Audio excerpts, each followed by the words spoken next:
Reaching out from beyond the grave with stories to give you the chills. The Kool Ghoul on 66.6 Dead Air Radio.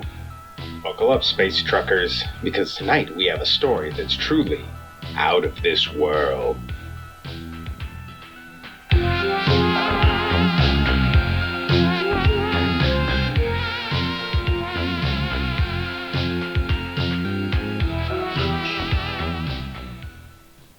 Hey there, groovy ghoulies. It's your monstrous MC, the Kool Ghoul. Big thank you to all our listeners and subscribers. Dead Air Radio works on the thought form principle, so the more people who tune in, the more power we gain. This means we're hiring. I've been poring over unpaid internship applications all month long, and don't give me any crap about it. I'm still an evil entity, and the union would have a fit if someone actually made any money around here. Alright, Caller 13, you're on the air. I woke up this morning, the same as every morning, except my hands weren't mine. They looked like mine, but they weren't mine. They felt different. I don't know how to explain it. They could talk. Not like normal speech, but brain speech. You know how people on talk shows do, the ones who read minds? Telepathy. They spoke telepathically to each other. And I guess because they were my hands, I picked up on their brainwaves. I'm no scientist, just speculating. They didn't speak English or any ordinary language either. They talked like a couple of Muppets, all bleep bloop blorp blorp. I understood them though. Don't ask me how, I couldn't tell you, but it was like they're bleeping and blopping passed through this filter in my mind, and I translated it. Like I said, I'm no scientist.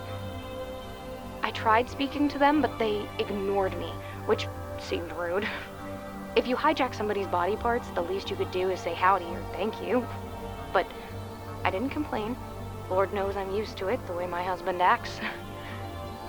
So, I went about my day and listened to their conversations. At first, it was everyday things, water cooler talk. How's the wife and kids? You catch the game last night.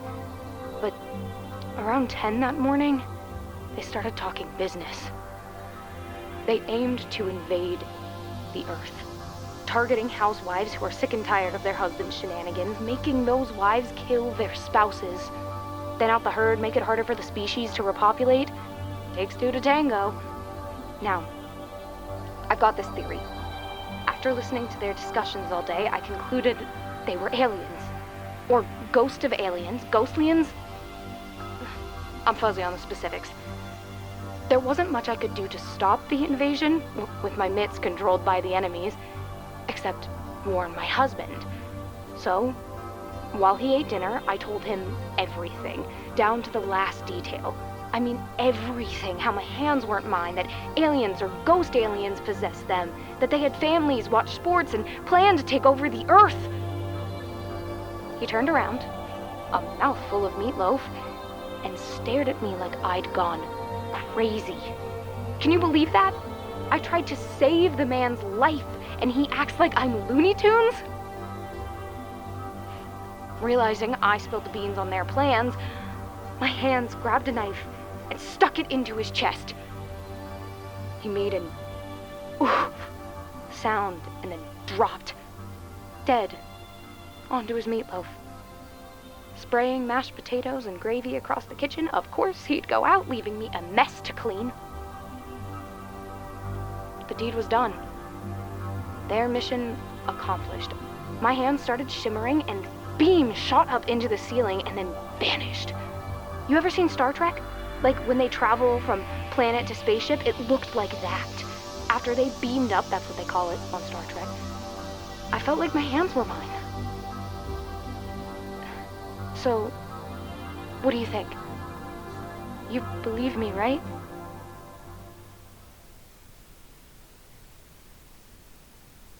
I've got to start screening these calls. Well, I hope you enjoyed the show, and if you did, give me a like and subscribe for more monthly spooky content. And click that little bell icon so you know when the next show is out. I'll be waiting right here for the next 13th caller.